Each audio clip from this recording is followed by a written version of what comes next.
Intro music begins, mysterious and historical. Have you ever heard of a warrior so dedicated, so driven by a profound sense of duty, that they would undergo a sacred vow, knowing it would be their final act? Today, we journey into the heart of the Philippines to uncover the untold stories of the Juramentado warriors. This isn't just a tale of conflict. It's a story of courage, defiance, and a complex chapter in the history of the Moro people of Mindanao. Forget what you might have read in sensationalist colonial accounts. The Juramentado was not a wild, frenzied attacker. They were part of a deeply spiritual and ritualistic tradition, a last resort against overwhelming foreign invasion.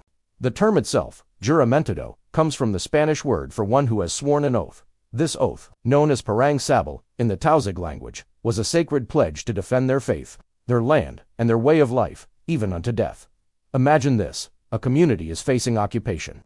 Their homes are threatened, their beliefs are suppressed, and their leaders are undermined. For some, the only path left was this ultimate sacrifice. Becoming a Juramentado was not a rash decision. It involved days, sometimes weeks, of meticulous preparation.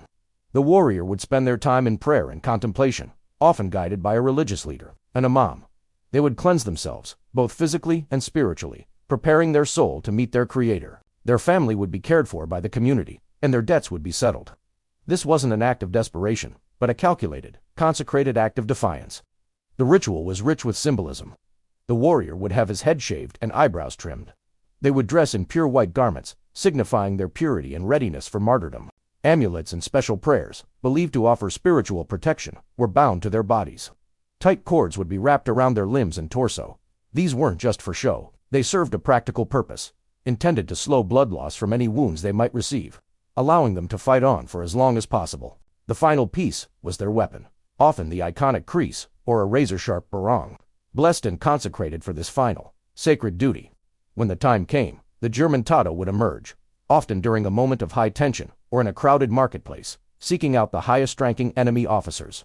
Their goal was precise: to inflict as much damage as possible on the colonizing forces, to sow fear and disruption, and to make a powerful statement that their spirit could not be broken. The charge was a terrifying sight for the colonial soldiers, who were unprepared for this level of committed resistance. An individual, seemingly unstoppable, fueled by a conviction that went beyond the mere will to survive. It's crucial to understand the context. This practice was most prominent during the late 19th and early 20th centuries.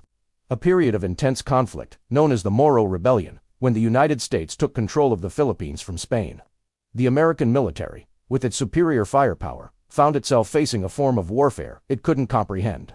Reports from American soldiers described the incredible resilience of the Juramentado. Even after being struck by multiple bullets, they would continue to press their attack. This very phenomenon led the U.S. military to seek more powerful sidearms, contributing directly to the development and adoption of the legendary Colt .45 caliber pistol, a weapon designed specifically to have the stopping power to halt a charging Juramentado. Think about that. An ancient tradition from a small island group directly influenced the evolution of modern military hardware. However, colonial narratives often distorted the truth. They painted the Juramentado as crazed fanatics, stripping away the deep cultural and religious significance of their actions.